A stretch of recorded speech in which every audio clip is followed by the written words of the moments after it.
Good morning. Good morning, Remax. Good to see all of you on here. This is going to be a great session this morning. Matt and Michelle are very excited to share with you guys. We're just about ready to get started. So yeah, type in the chat box or the Q&A box. Let us know where you're tuning in from. I'm going to bring the Facebook Live audience in, and they'll be joining us. So we're broadcasting live on the Remax INTEGRA US Facebook page. So we will get to share with everyone. So Matt and Michelle, who's chatting with us right now? Can you see the comments and questions? I can. Morning, everybody. Oh, Cindy. Hey, Cindy, how are you doing today? Let's see. We've already got some viewers on Facebook. Tell us where you're coming from. There's Anne Marie from Maine. Realty One, my friends in Maine.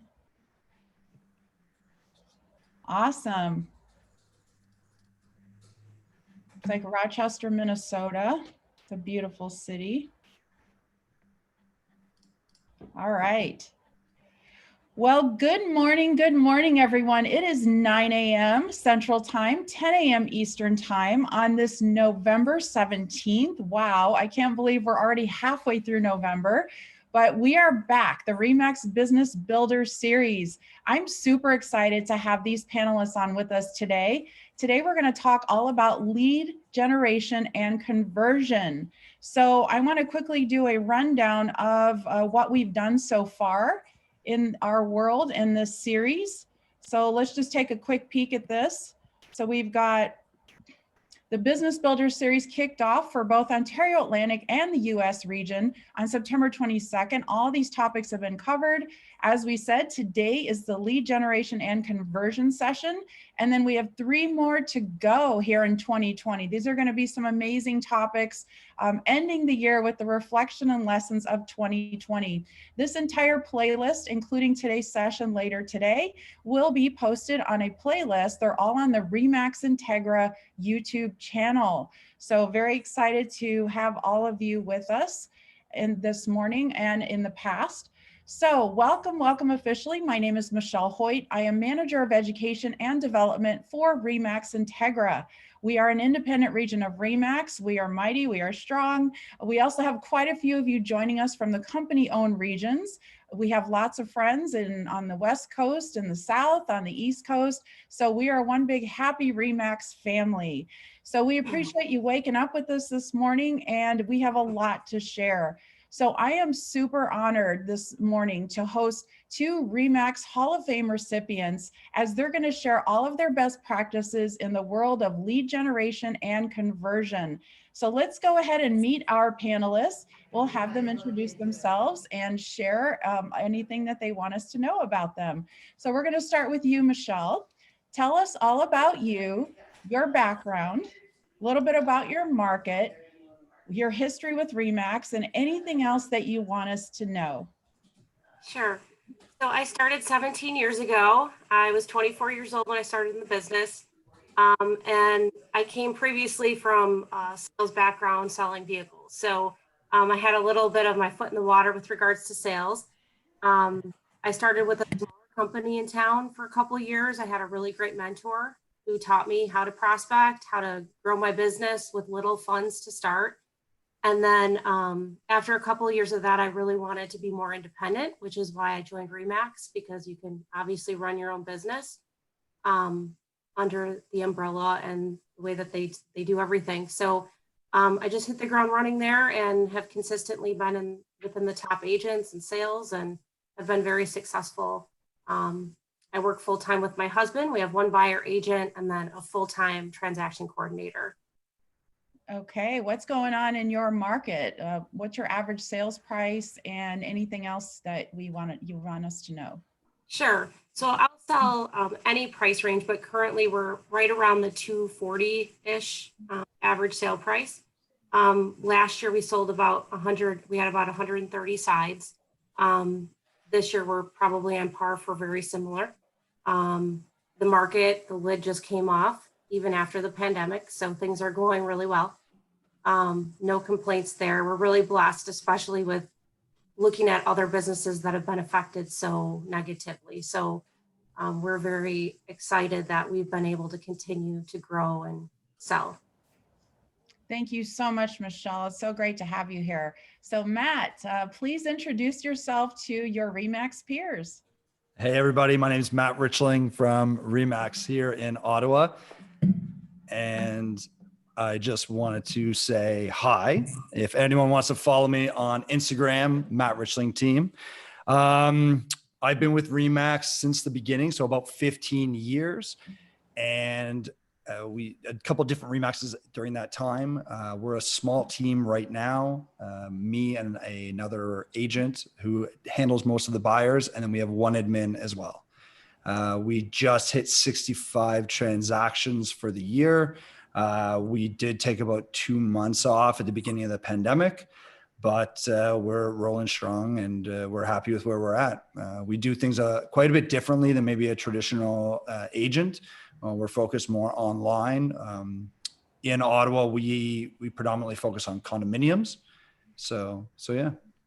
That's really interesting. And what are the more specifics about Ottawa? What's the population there? What's typical sales price and anything else like that? Yeah, so Ottawa's really different in the sense that we're actually the nation's capital.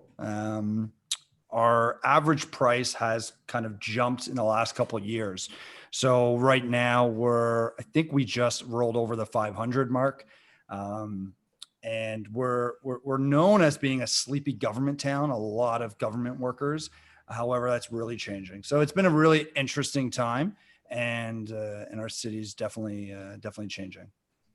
And I think that's great that you're focused on condos. I know, Michelle, your market's primarily single family. So, I like to preface all of these sessions by saying you're going to hear two different approaches. You're going to hear a lot of great ideas, and there's no right or wrong answers here, but Michelle and Matt are going to be very generous with sharing what's worked for them and just give you some insight. So especially for those of you that are new to the business, I'm sure you'll really get a lot of great takeaways from this. So let's talk about, you both mentioned that you've been in the business for quite some time. So just under 2 decades for both of you. That's amazing. So congratulations. And again, congratulations on your Hall of Fame award. So that is something to be very proud of. And I know you're both very humble about that. But let's talk about when you first started in real estate. Now, Michelle, you mentioned that you had a good mentor. I can only imagine how important that is and how instrumental it was to you in getting started. So when you first started in real estate, whether it was with the mentor or without, how did you go about generating business in that very first year? Sure. So rewinding to 2004, a lot has changed, obviously. However, the mentor that I had was consistently in the top 10 in our Kenosha marketplace. And he kind of took me under his wing and just taught me how to be successful. And obviously it was in his best interest as well. And starting with door knocking, and I know a lot of people don't do that anymore, a lot of cold calling. And then it was all based upon, I know there's a lot of agents that hire coaches. I've never hired a coach. However, it was probably similar to that. So I would have a challenge of, I want you to knock on 20 doors today. I want you to cold call 20 expired listings today. I want you to call or knock on, 10 FSBOs today. And then I want to see your results and how many you're converting. And then it started to get to be, how many buyer agencies did you get signed today? How many listings did you get signed today? And it would just be every week would be a new goal. Every month would be a new goal. And I had somebody there to hold me accountable and tell me what activities to do. He was very scripted, and I've learned I'm much more authentic and have kind of gone away from the scripts and have my own style at this point. But it's very useful to use those scripts when you're just starting. Oh, most definitely. So did you have any previous sales experience before you got in real estate? I did. I sold cars, Wow. which is not a very respected position. So it was very challenging to build trust and rapport with customers when selling a vehicle, because it's obviously probably the second largest purchase that people make. So it was definitely a different style of selling completely. Well, I have to tell you, I have a lot of success stories of former auto sales individuals in this business. So let's just say that prepared you for this. So it's great. All right, Matt, talk to us a little bit about your first year in real estate and what you knew or didn't know and how you went about starting generating business for yourself. Well, I knew nothing. I absolutely knew nothing. No, when I first joined, I was supposed to be on a team, and then right before I got my license, they were kind of like, you know what, I don't think we're ready for it, and so I ended up saying, all right, I'll be a sole agent. And I think now looking back, and I hate regretting things. That's not something that I like to do, but it was one of the things that I do regret. I do wish that I had joined a team or had a strong mentor in order to, really push me forward and really get me going.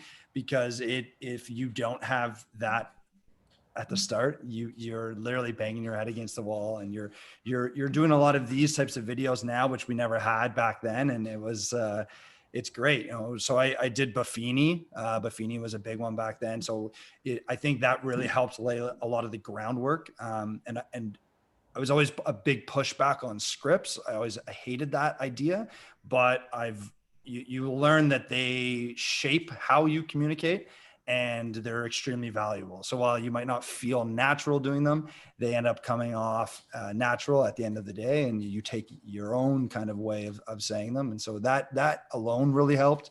But when I first started, it was out in the suburbs. I was, this young kid that looked like an even younger kid. And I was trying to sell homes to families with babies. And I was, nowhere near that stage of my life. And eventually I just kind of started moving downtown and realizing that was more along the lines of what I preferred and what we enjoyed. And that's kind of where we were at. And then when we first started, Google wasn't a thing. It was, I remember still filling out, carbon copy paperwork. And so Google's allowed me to kind of be where we are now. And it's been very, very helpful. So. No, that's great. It's interesting. You both reference scripts, it might seem sort of old school, but at least it's guidance, it's talking points, it's there's and I can imagine in the auto sales business, it's primarily script based, Michelle. So that's fantastic. So let's fast forward to today, here in 2020. It's all about your online presence and getting found. And you mentioned it, Matt, in Google. So what do you do today to enhance your profiles? And are you doing anything more specific in the world of SEO? We'll start with you on this one, Matt. Well, I realized I didn't really answer your question before even. And it was like, what did I do when I first started? And I think it was everything when I first started, right? You can't leave something out when you're just getting into the business. You need to figure out what works best for you. And so I think we did absolutely everything. We had bus bench ads, we did a lot of flyers, tons of open houses, door knocking, like everything. You don't know what's good and what's not when you first start. And then from that, it allowed me to realize what I really enjoy doing or what I had better success at. I being a young kid at an open house, it never worked well for me. It never did. And so we stopped doing them, and I could easily explain to a seller why I didn't think they were good and why they wouldn't work. And we'll still do them. Yes, but no, they're not one of the top 10 things I can do to sell your home. And so now what do we mainly do is it's all online focused. It's about creating a warm lead. It's not about cold calling. It's not about cold leads. So we don't pay for leads. We're really focused on blogging and a lot of referral networking too, but mainly our online blogging platform that really allows us to get ahead. So. Can you talk a little bit deeper about the blogging? Because a lot of your peers, I know I've talked to a lot of them that say, what am I supposed to be doing when I'm blogging, and how do I promote that, and what exactly is it? So could you maybe give a really quick 5-minute 101 course on blogging? Well, so when I first started, I had no idea what to talk about. And I was talking about our prime minister. I was trying to find my voice and how to run things.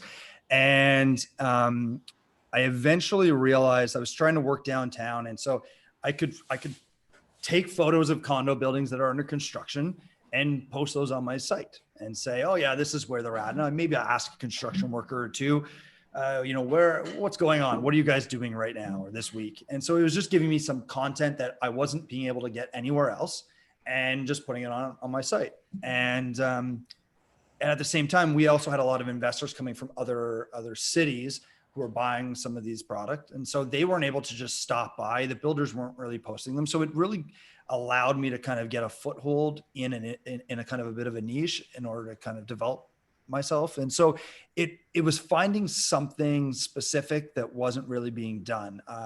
Then past there, I started realizing, okay, I can just chat about questions that buyers have. So when I early on, I'd trespass into a building under construction and show what's between walls of a condo unit or, things like that. So it was really any question a buyer would have was a perfect blog post topic. That's really the easy one to explain it. And then you're able to reference back, but I love the blogging side because it would always stick with me. Google would always find it and it would last for years. So yeah. I think that's a fantastic idea because you learn something, you get new questions and different questions every day. So that's great, Matt. So Michelle, let's talk about what you're doing in the world of online to get found and to be visible. Do you do anything to enhance your profiles or your reviews? Or have you ever paid for any ads or clicks, I suppose, on Google? Sure. So starting out, I would say to a new agent, this might not be, attainable at first, but getting all your information in one place so you're found on Google. And there's like YouTube help videos for that. I mean, there's plenty of resources out there to do it yourself. However, I found a company, it's called Optima, and it was actually one of my past clients who was selling this to get all of your information in one place through Google. And I found that was like, I was able to continue to sell. They take care of it. They also help manage reviews and things like that. It's an annual fee that I pay, and it's well worth it just so I don't have to worry about all my information being accurate and traceable. I've also found that Facebook and Instagram, Facebook more so business pages, you can obviously pay to boost ads, pay for those things. And then there's also marketing companies that you can pay to post regularly on your page if you don't have the time. Otherwise, it's something you can easily do yourself. I found the best return on those ads are engagement type ads. So an engagement type ad, meaning, do you like bathroom A or bathroom B? I found like my friends, past clients, family who like that business page, they're all over it. They're like, bathroom B is hideous. Like that orange tile's got to go. And and then it creates like that blog atmosphere that Matt was talking about. Like before you know it, you're having like a huge conversation about this bathroom. And then 5 other people are commenting, and then it just it takes off that way. So I think those are really good tools.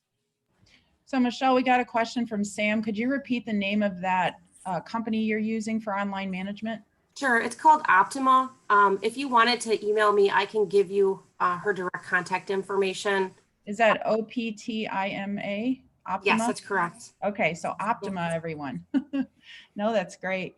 Well, it's interesting that, you're absolutely right. So blogging is still kind of a new concept for a lot of you. And for those of you that aren't aware, RE/MAX has a blog, so you can always utilize that link in the interim. I mean, it's shareable content. There's someone in Denver that's updating it on a regular basis. You don't have to worry about that. But I love these ideas, so that's great. So thanks for all the comments, everyone. I'm just kind of keeping track of some of those. We'll get to the questions too. We'll stop here and there for that. So this is great. I really appreciate everyone's participation. So let's talk about what's going on in 2020 and generating leads in this environment that we're currently in. So, all right, we'll start with you on this one, Michelle. So how have you shifted your prospecting efforts this year? So, I mean, obviously we try to do as much online as possible, but in the Midwest, it's just really not a thing. So we're finding that we're just safely prospecting more that way. But this year I've shifted prospecting into more of our community's hurting, small businesses are hurting, restaurants are closing, or barely staying, 25% capacity, whatever. They have to spend all this money on tents for outside seating. I mean, it's just been really difficult. So also the schools closed earlier. So a lot of the children's programs after school got closed down early, the Boys and Girls Club. So actually an agent, Wendy Gauss, she's a buyer agent on our team. She came up with an ingenious idea of doing a book drive during the times when kids would drive through to pick up their lunches during the close down. So we were collecting books, distributing books to these kids who couldn't get to the library, who, you know, don't have access to these things and or the means. Some of these children, you know, they don't even have internet at home. So it was something that we could do to get out in the community. And it wasn't really prospecting, but at the same time, you're doing good in the community and it generally will come back full circle. Did we actually have closings from that activity? Maybe not, but in a time of need, you kind of pull together. So prospecting kind of shifted to giving back. Also within the last year, during the pandemic, I joined Rotary. So I'm a Rotarian, and they just appointed me a board member. So I'm super excited about that and the things that we're going to be able to do in the community. Volunteering, attending different fundraisers for downtown Kenosha with the destruction that happened. There's just needs everywhere if you look. And I find that the more you give, the more you get, and it comes back full circle. Without a doubt. There's definitely a heightened sensitivity is always at the forefront of a real estate professional's mind, right? When it comes to how you actually behave and how you, you know, display yourself to the public, but never was it more important than right now. So that's fantastic. Matt, how about you? What have you done differently in 2020?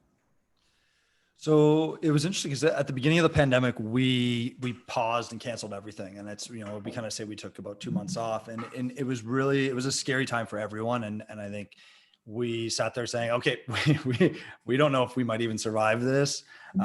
So we paused everything. We went line by line on our Visa card and said, what can we eliminate? And so for us, it was actually the idea of just getting it back. So we got everything back and running, which I think is important because even still, some people still haven't yet.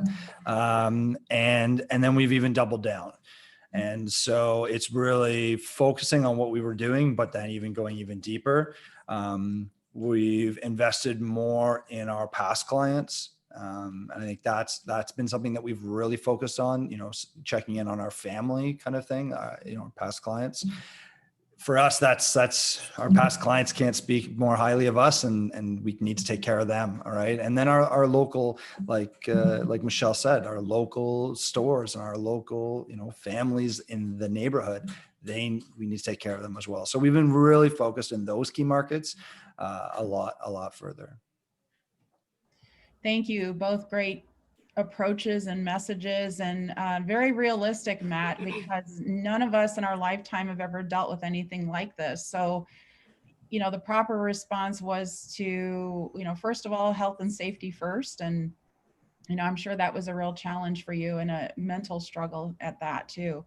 So let's talk specifically about paid versus organic leads, which is always an interesting debate within your own teams and your marketing plans. So what percentage of your leads, we'll start with you, Matt, on this one. What percentage of your leads would you say are organic versus paid? And if you could give us a ballpark of how much you, and I know you mentioned a little bit about this earlier, that there may not be a lot that you're spending, but what do you do when you budget for paying for leads? So we don't pay for leads, period. Yeah. You know, we will spend that money on a lot of retargeting. So even on our advertising, a lot of it's retargeting. So if someone's visited the website, they're then getting ads. And then really it's investing in, mainly the budget right now is going to be focused back on our clients and developing those relationships. It's something that, while everyone yells it at the top of their lungs as you should be doing, it was never something that was at the top of our list. And so we've really gone back to that because our online game is very strong. We're now developing those leads or those methods that aren't. And so, yeah, so to answer your question, 0% are paid. We look at things a little bit differently. Because we focus on the blogging, when someone's reaching out to us, it's already a warm lead. They're asking a question, or they're they're trying to inquire about a building or a listing, or they're an owner who just wants to know how to deal with an HVAC system in their condo. So it's less of a hard sell than it is, just helping them and going from there. Thank you. Michelle, how about you? If you could break down the percentage between the leads that you get organically versus paid, what would that be and what would that look like? Sure. Based on my 2019 numbers, it was about 60% organic, 40% paid. So I do spend money for leads, for lead generation. I work my sphere of influence, continued referral repeat business, which is obviously the 60%. So that's worth investing in a lot. And then the other 40% is new growth. That's great. There's a really interesting question from Flora. Thank you, Flora, that I think I could pose to both of you, but starting with you, Matt, how do you increase your Facebook database, or I guess in this case, it would be your sphere of influence on social media? How do you increase that? Being authentic and posting stuff that people actually want to see. I think that's the key. I maybe I'm also jaded because I have a lot of friends on Facebook who are agents, but I don't want to see your listings. If I just bought a home, I don't want to see those listings, and so it needs to be a healthy balance. But people also want to see who you are. So it needs to be a nice balance of that, not just new listings, right? So a lot of the polls are an easy one to do. Do you like this house or that house? Do you like this bathroom or that bathroom, right? Little things like that you can do to get some engagement. But at the end of the day, it's just publishing better content and more regularly too. I think those, that without question is an easy one that everyone can do. So. And the key on Facebook is making everything public versus locking that privacy down, right? Instagram too. You have no idea the amount of agent accounts that are, that are locked. Private. And now there's a thing to say about privacy, especially, with we're seeing a lot of, especially in the US, but a lot of, I'm trying to phrase this properly, scary situations for female agents and males too. But it's just, I can't even imagine. And it's not something that I've ever had to really personally deal with. And so it's, that's a whole nother thing, but that's anyways. Yeah. No, absolutely. Michelle, what have you done or what have you noticed has helped you gain followers on social media? So the engagement type posts, I agree with Matt totally. And blogging I feel like it's hard to get people to read a lot in our market. However, like the quick posts are helpful. And then also another thing that we've done is when we were able to participate in expos, business expos, we'll set up a booth and we'll have like door prizes, giveaways like AirPods or something exciting, Ring doorbells. And then there's so many people from the community directly that are going to be future buyers or sellers that come through. And then in order to qualify to register for the raffle prize, they have to like our Facebook page. So they pull it up on their phone and they like our page. And it's awesome because they're our direct audience. So that's been something that has helped us, ideas like that. Yeah. I think one of the things that really, if you take that idea that Michelle's talking about and then dive really local, right? So, if you start as the neighborhood that you live in and a tiny version of it, like 3 blocks, and you focus on that, right? I want to know what's going on there. If I live there, I want to know. And then you can maybe grow that out, but that's an easy one for someone to do. So if I think of a condo building, right? You start a page for a condo building, and then you can become the authority figure for that building. As long as you're posting stuff that's relevant to people who live there, not just targeting, I think they might be thinking of selling today or tomorrow or whatever, right? You keep that in the back of your mind, but your main focus is connecting. So super local to me is key. Okay, thank you so much. And thanks for the question, Flora. So let's talk about your different types of lead sources. So we'll start with you, Michelle. What would you say are your top 3 lead sources? And how do you track them? Do you use a spreadsheet? Do you use some other mechanism? How do you keep track of the return on your efforts and your investment? Sure. I try to keep things as simple as possible because a lot of the software that's available that's paid, I feel like it takes way too much time, way too much energy when I could just simplify the data. So My top is repeat referral, past clients, and then staying in touch with them, mailers, phone calls, treating them like family, like Matt said. You know, they're your family. They support your business. First and foremost. Second, I would say I pay Zillow. So Zillow is a big lead generation source. And then also Realtor.com. But those are my three top places as far as tracking data and tracking the information. It's pretty simple. We have a color-coded Excel spreadsheet. It tracks every transaction. We color code it based upon if it was a past client, it's purple. If it was referral, whatever, we just do it that way. And then at the end of the year, it's very easy to break out and see where our spend is, where our return is, and that's kind of what we look at. Okay, great. And just so everyone knows, in just a moment, we're going to talk about the conversion side of this. We're talking about the generation side of it right now, for sure. So Matt, could you share with everyone your top 3 lead sources and how you track all of that? So we've already kind of talked about it really quickly, but my number one is online through the website. That's without a question our biggest. After that, it's referral agents. Being in the business a long time and being able to have a bit of a niche, it's really allowed me to push that really heavily. And then it's past clients. Those 3 in that order for sure, without a question. In terms of tracking, we obviously use a ton of Excel spreadsheets. My admin is the queen of that. The lists and spreadsheets are her thing, without a question. But we also use RealVolve, so we're big into RealVolve in terms of a CRM. So those are our main tools for that. So I have a question for you, Matt, especially, and Michelle as well. So obviously the goal of an online lead or any type of online relationship you have with someone is to get them offline and get them into a home and get them looking at homes. So what are some of the things you do in that process to get them to that point? I mean, some agents, of course, immediately want to, and it works sometimes, and sometimes it doesn't, where they say, well, it's nice to meet you, but let's go look at the home. And they immediately want to jump into that offline relationship. So what advice or what tips would you give to make that transition and make it smooth and not so pushy, so to speak? So we'll start with you, Matt. So we a number of years ago, I kind of stepped back. I was really young and we noticed that certain things didn't really feel right. And so we stepped back and said, okay, what works for me as a consumer? What do I like?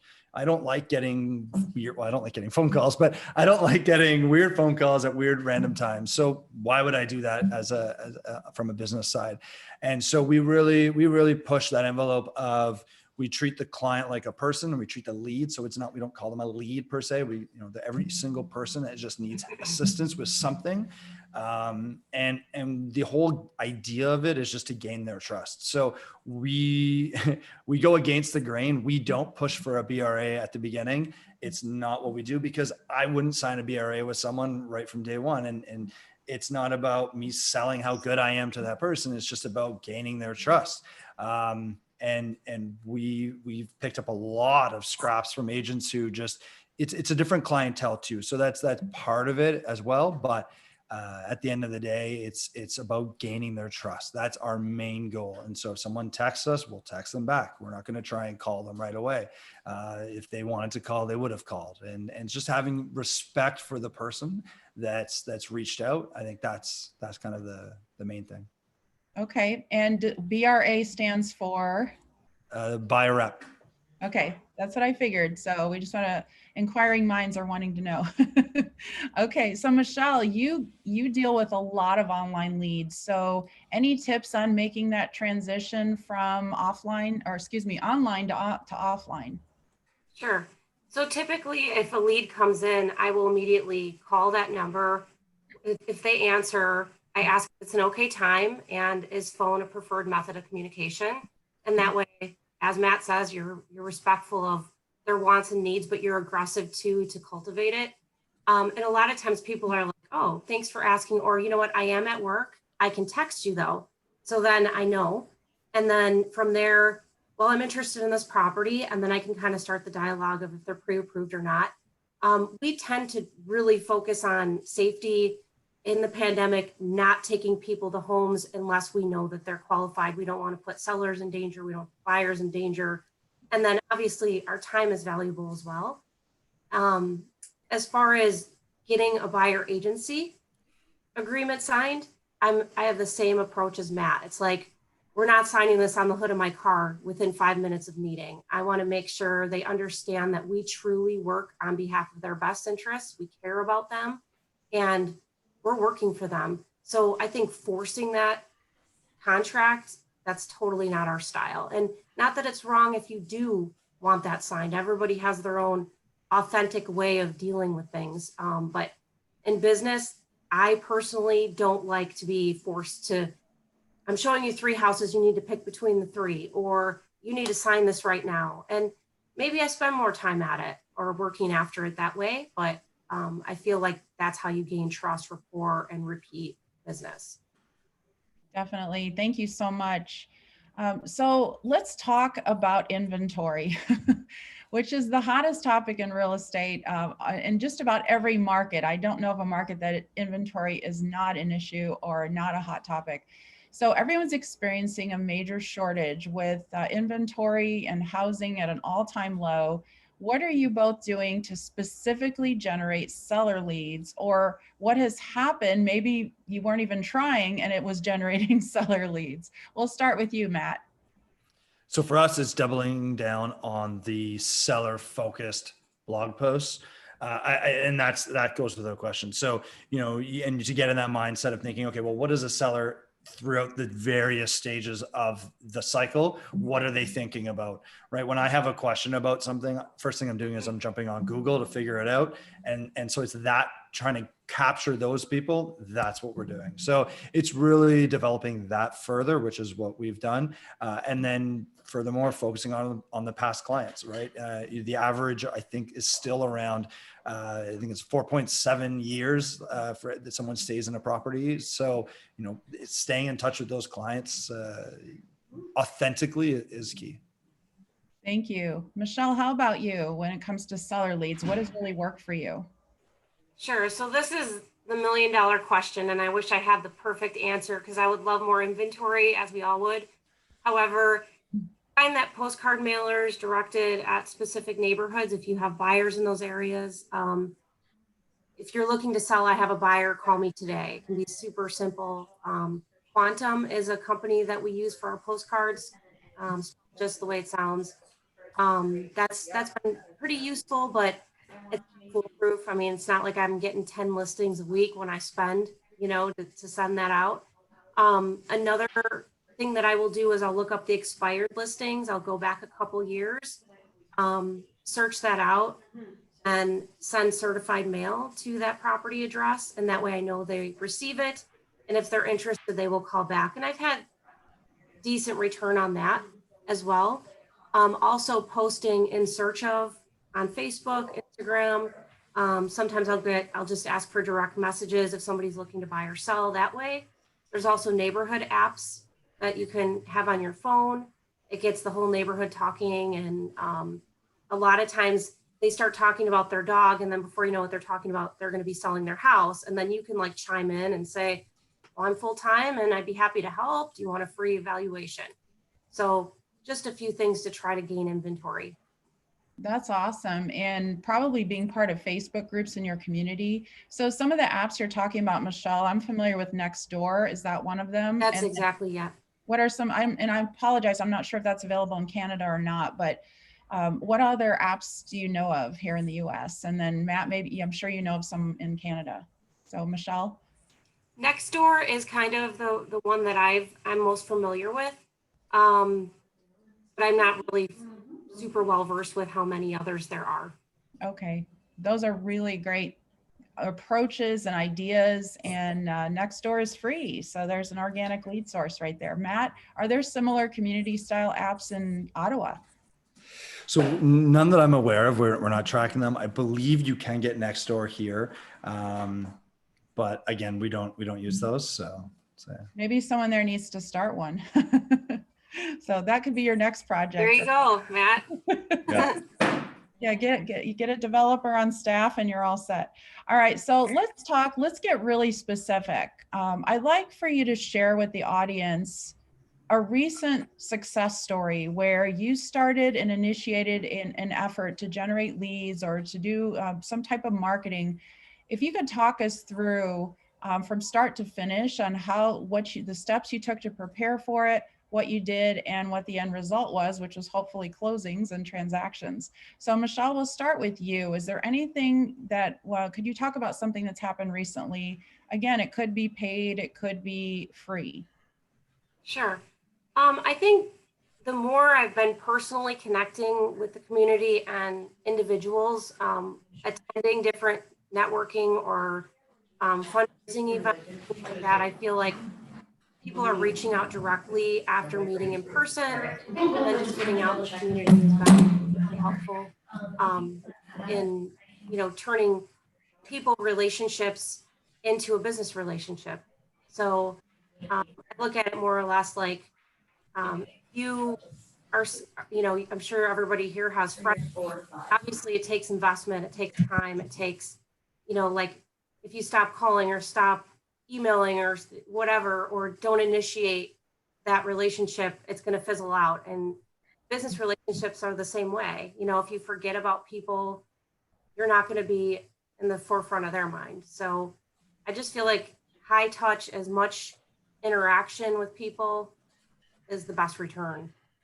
Okay, so consistency and just seeing things through, right? Yep. Is really good. Okay, Matt, how about you? Can you think of a specific instance where you prepared, you executed, and everything just went perfect? Well, I don't know. So I've got two. One, I'm not sure if I would do it again, but it worked really well for us.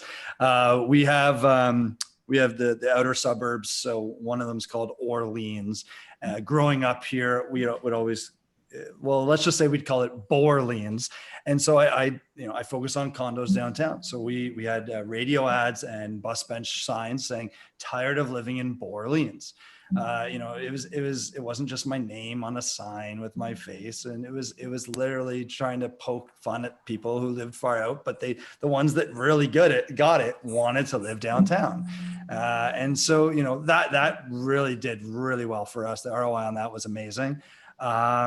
Most recently, what worked really well, especially during the pandemic, we've got retail storefront. And so we covered one of the windows with basically just saying, support local. And then we listed some of our favorite, within walking distance stores with their Instagram handle. And we posted that, tagged them, and that got shared, dozens and dozens of times. And it got a lot of traction.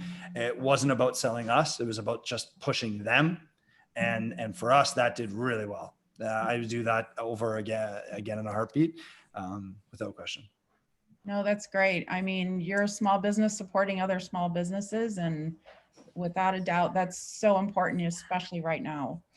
So we talked a lot about what works. Let's shift gears for a minute and talk about what not to do in the world of lead generation. So I'd love for you both to kind of just take a step back and think about what hasn't worked, or some advice you could give to your peers on what not to do in the world of lead generation. So Michelle, was there a specific initiative that you tried that didn't work, and why, or something in general you want to share with everyone? Sure. I think Matt and I talked a little bit about this, and he's like, yeah, postcards and things like that are just kind of, we have to do it, but is it like actually working? I think it's more of a branding, face and name recognition when that owner gets it. If they're not looking to buy or sell at that time, maybe your name will resonate with them.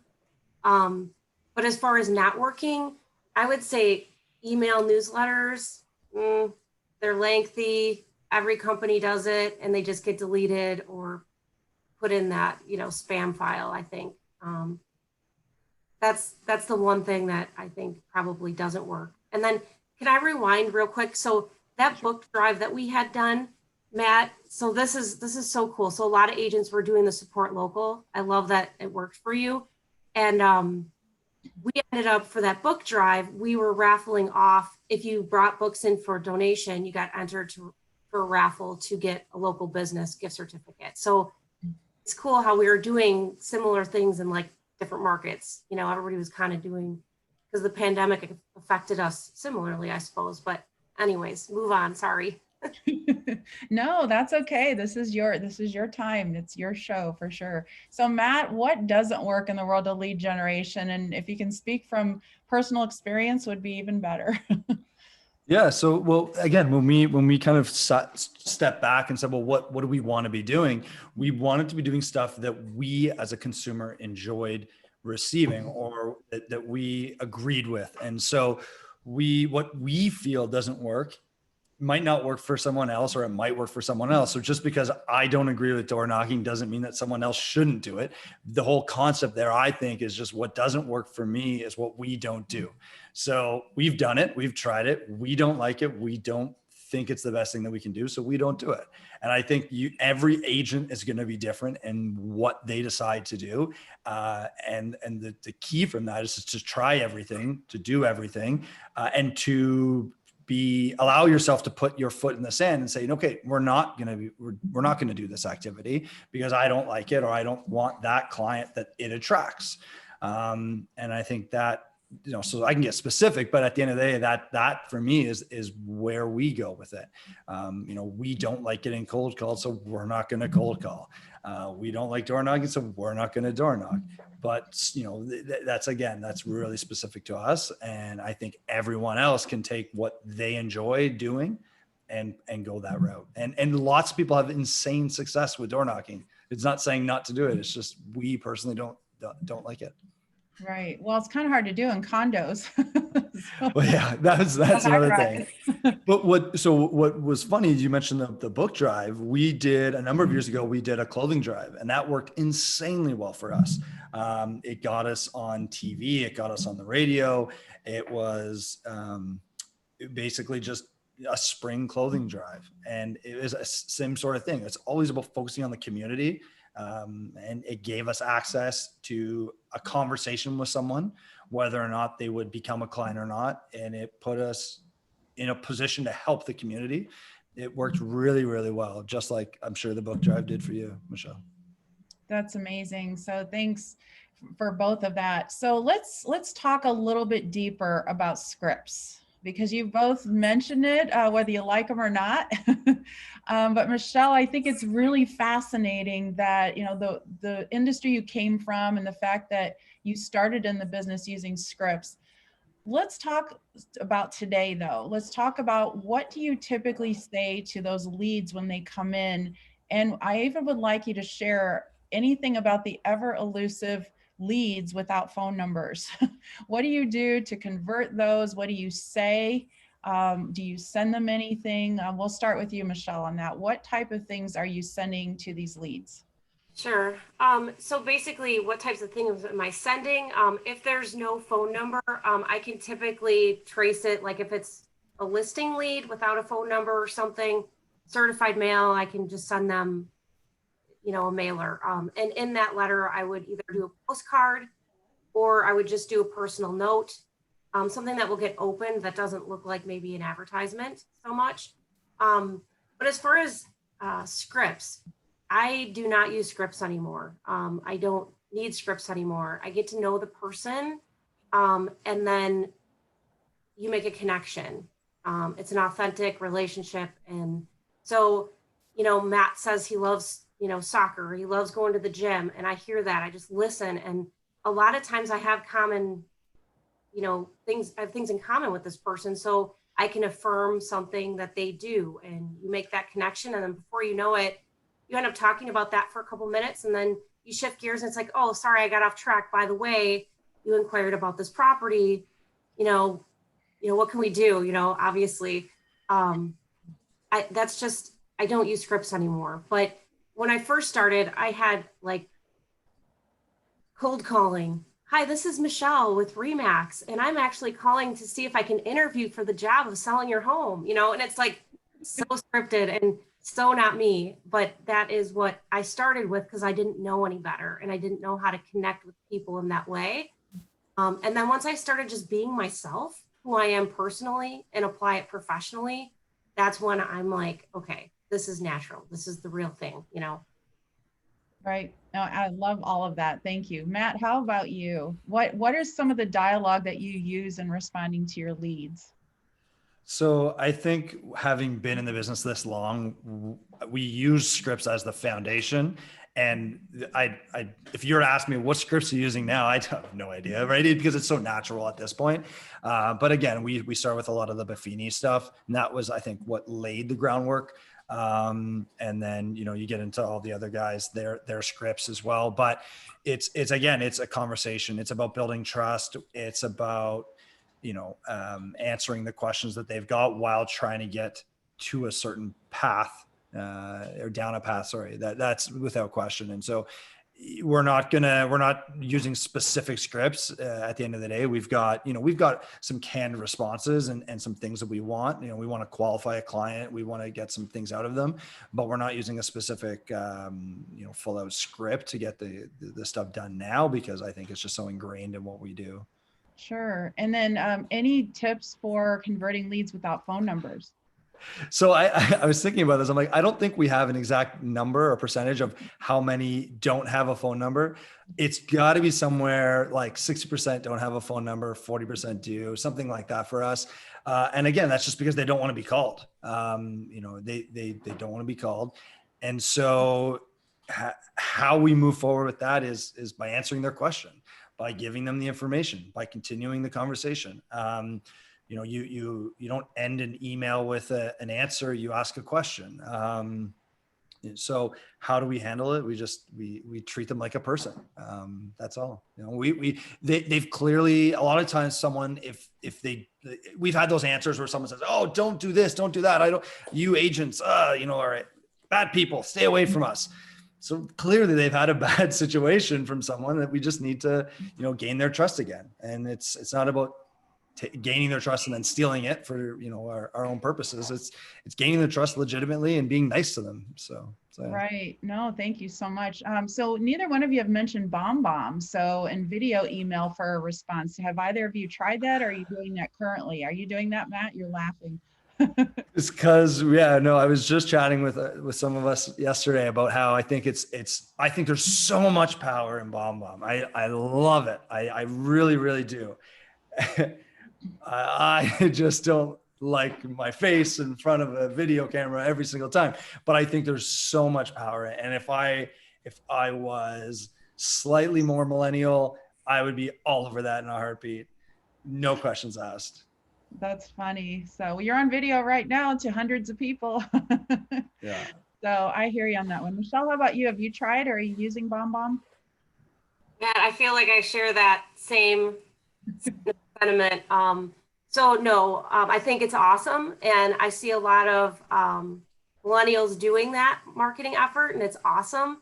However, what I found that kind of works, which I'm not super comfortable with, but Wendy, our buyer agent, she's really good at it. She's hosting an open house. She's walking through videoing with her phone live on Facebook and talking about the house and come see me today, whatever, or being outside a new listing and just really quickly going live on Facebook, being excited, but not so much just focused on the agent. So I agree with Matt. It's like, I don't want to be on the camera and do that. It's awkward, Right. No, I definitely understand that. Well, I will say the key with using BombBomb, we used to say, keep your videos around a minute. Then we said, keep them at 30 seconds. Honestly, I would say 15 seconds. If it's any longer, you're going to lose them. They're not going to watch it. But BombBomb has the preview that says, watch this 15-second video. So, so keep them short. Like you can be impactful in 10 seconds. You'd be surprised.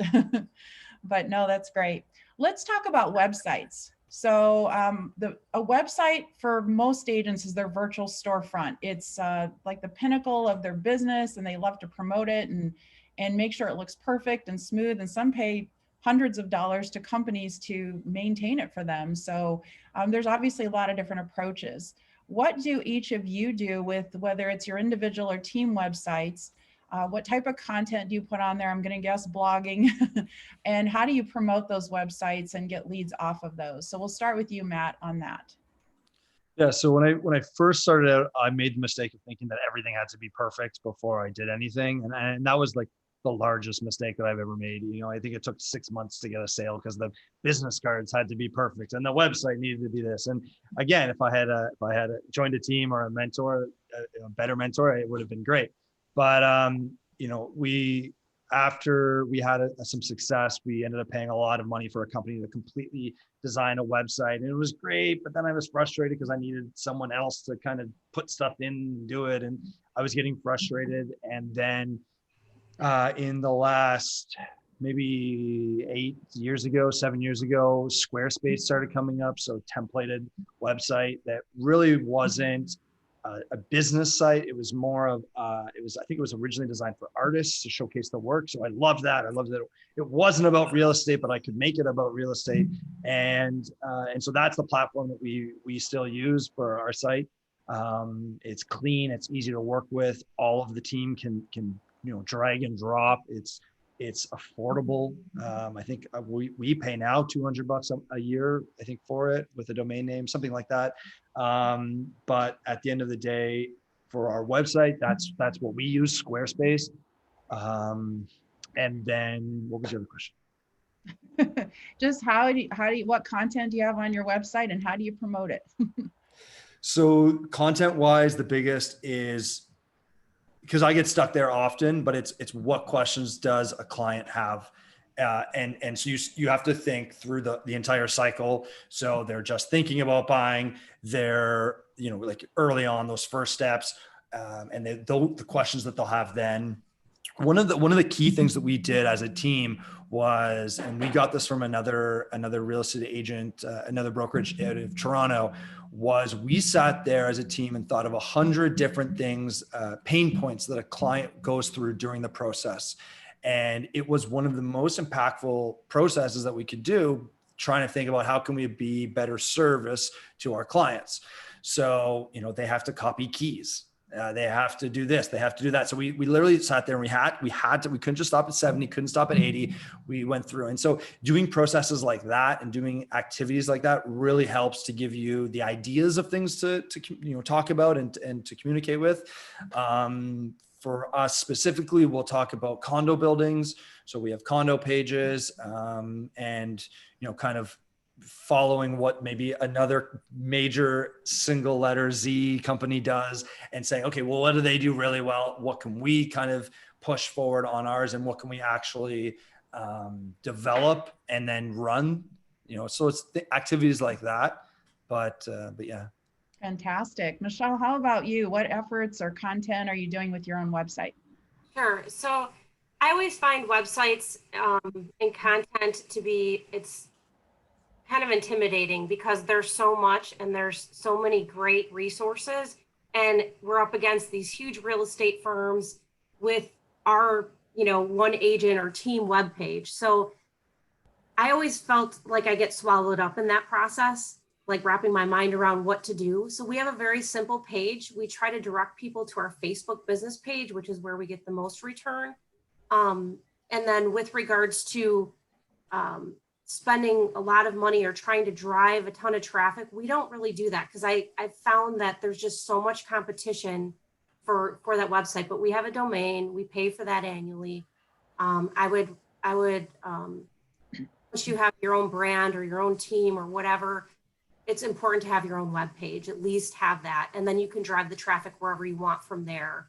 And then promote it through your Facebook page. But I find that a buyer or seller is going to go to the main Remax. They're going to go to Shore West. They're going to go to these sites to search for homes. And they have thousands of dollars of throwing at it. It's much more than what I as an agent can do. So I don't know. That's just kind of things that I do. I try to steer towards social media versus my little web page, Sure, that's a great strategy, and Facebook gets a lot more traffic than your website. So, I mean, that's just the reality of it. All right, so I see a couple of questions coming in. We'll take those in just a moment, but let's talk really quick about, we talked about generating leads, converting leads, but there's another piece of this too that's really important, and that's the response time. So what mechanisms or systems do you each have in place and in order to respond to those leads right away? And obviously we're talking about really any lead, but especially online leads? Do you have you set a standard for your team, 5 minutes, 30 minutes, or what have you? We'll start with you, Matt. So our goal is 15 minutes, but we have a life. I think this business is one of the toughest for having your own life. Single parents with kids are super people. I don't understand how you do it. I think you should win your own award just for having children and being in this business. It's insane. So at the end of the day, that's where the struggle always lies for us, is we want to always reply within 15 minutes without a question. If we could shorten that down, it would be amazing. But it's just not always possible, but that's our goal. So. Okay. Makes perfect sense. How about you, Michelle? As quickly as possible, same thing. We'll broadcast lead calls to everybody, so the chances of somebody getting the call, picking it up, and getting a response is better. But also, I'm respectful that everybody has a life. Everybody needs to eat dinner, and if you miss a lead, you miss a lead. But we do the best we can to email, text, or call immediately. Yep. Thank you both, because that's that's reality for what you're all dealing with for sure. So let me see a couple of the comments here. This has been amazing. You guys have done a great job. So Ron wants to know what kind of books, Michelle, that you guys are collecting.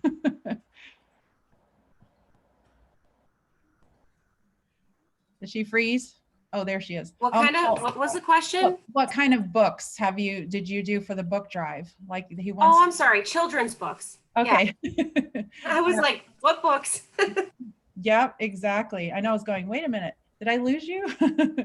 All right. So a lot of great comments about, yeah, a lot of agreement on the scripts. Just make it your own. Let's see. Any other comments or questions for Michelle and for Matt before we wrap up here? Let's see. A lot of agreement on approach, and there's a couple comments about the BRA. Always a hot topic, that BRA. Always a hot topic. Jaleisha is asking, when do you sign the BRA in the sales process? I guess it depends on the person, right? March, April, May, and it was, everybody. Yeah, we end up doing it essentially at offer time for us. That's the important one. Right, for sure. Let's see. More questions about the book drive from Anastasia. Ooh, you've definitely gotten a lot of interest in this, Michelle. Where did you drop them off? So wherever the lunch site pickups were. Yeah. So there's different, Boys and Girls Club was one day, even though they were closed on the inside, but they would have outside food trucks so that kids could still get their lunches. And then we just set up book tables, and the weather permitted for us to do so out of the backs of our cars. And again, this was ingenious. This is Wendy's idea completely. She works on our team, and it was just awesome. So, because these kids were taken out of school, no books, the parents needed to give them something to do, something to learn. And so it was like awesome. It was a really great idea from Wendy. That's a fantastic cause. So that's a great job to you. So Greg is asking, did any of you upload your contacts to Facebook for retargeting? So that's a good question. So I guess that would be in the form of Facebook ads. Matt, you're nodding? Yeah. It's definitely, that's something that we do. We use the Google Pixel, the Facebook Pixel on our website in order to retarget that way. That for us has been the easiest and the cleanest, but it's definitely something that we've done in the past. Okay, sounds good. How about you, Michelle? Yes. Okay. Deepak is asking, I might need you to clarify any incentive help increasing lead. Could you please clarify that a little bit? Is that an incentive for the agents doing leads or the consumers? Let us know. Anastasia is asking, what is the best postcard that worked for you for lead generation? So we know Matt doesn't do postcards. I'm kidding. Michelle, what has worked for you? It sounds like some of the just solds. So I think just sold is good, and also expired, like to see if they'll consider listing with us. But honestly, it's more for face and name recognition, because they pull it out of their mailbox. They see your mugshot, they see your name, and then hopefully your name will resonate with them when they go to look to buy or sell. Okay, sounds good. Matt, any comments there? Do you send digital postcards? Yeah, well, no, that's what it's all about, right? It's all about one postcard's never going to do it. If you are, it's well, even actually, sorry, bus bench ads, right? Everyone's seen the standard bus bench ad that they'll design for you with your name and your face and your company logo and whatever, and it's great, but do something more. Get be remembered on that, and that's what will gain traffic. So, if I had sent a postcard out that said "tired of living in Borleans" to everyone who lived in Borleans, that would have been amazing for sure, right? So at the end of the day, just doing something a little bit more authentic to who you are and targeted to who your client is. That's what's going to, do better. Okay. Thank you so much. Deepak did clarify, he said with existing clients. So if I'm understanding you right, Deepak, I think he's asking if you have maybe a referral program of some sort. I know you all have to be careful on incentivizing people with your local boards and compliance, but do either of you have a formal referral program? Sure, I do a customer loyalty rewards at the end of each year, where I just your name will any referral you send us, your name gets entered for each referral to win a prize at the end of the year, and then again we'll just purchase some really cool gifts, and then everybody will get something, even if it's small or whatever. But we're not exchanging funds or doing anything illegal in activity, but it just helps to give appropriate thanks for supporting our business. Right. I see a comment from Linda. We can't do that in Ontario. So yeah, so please go to your broker owner before you do anything like this. If it's allowed, something like that, that's very minor, obviously is okay where Michelle is, but seek out the wisdom of your broker owner if, always for everything. But thank you so much, everyone. A lot of great comments, participation. We've had a big audience on Facebook going on. So hello, Facebook. Let's go ahead and wrap this up. I'm so appreciative and grateful for both of you. So let's, any final words of advice on if, let's say there's a lot of them watching right now, might be struggling with generating leads. What would be your best advice on how someone can really up their game on lead generation strategy as well as conversion? So Matt, final tips. So right off the bat, it's going to be, don't be thinking about today, tomorrow, next year, the year after that. Think 5 years, think 10 years. Anything you do online isn't going to be, paying dividends for a long time, but then it continues to pay dividends. And so that's going to be the number one thing. If you're a new agent, get your taxes taken off your paycheck. Don't do it yourself. Don't try and trick someone into thinking that you're going to pay the government your tax money. You're not going to do that. So, those are probably the two big things. Think more long-term. Don't think about yourself. Think about others. Think about your clients. Put their needs first and without question. So, yeah. Thank you so much, Michelle.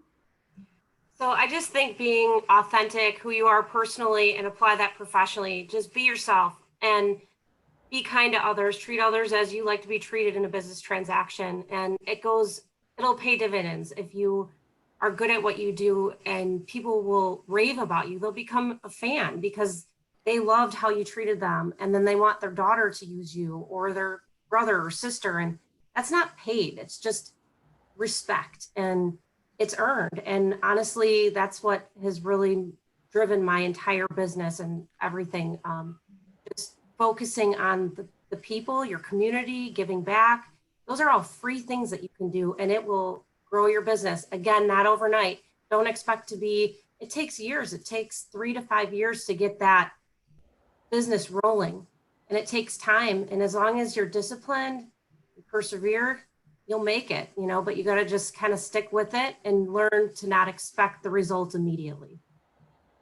Thank you so very much. Congratulations once again on both of you achieving Hall of Fame status at RE/MAX. You should be very proud. We are so grateful to both of you for sharing with all of us. Join us again, same time, same place. We're going to talk about keeping in touch with your database next week. That's also going to be a great topic. And I appreciate all your participation. So signing off, thanks everyone. Go RE/MAX. Thank you.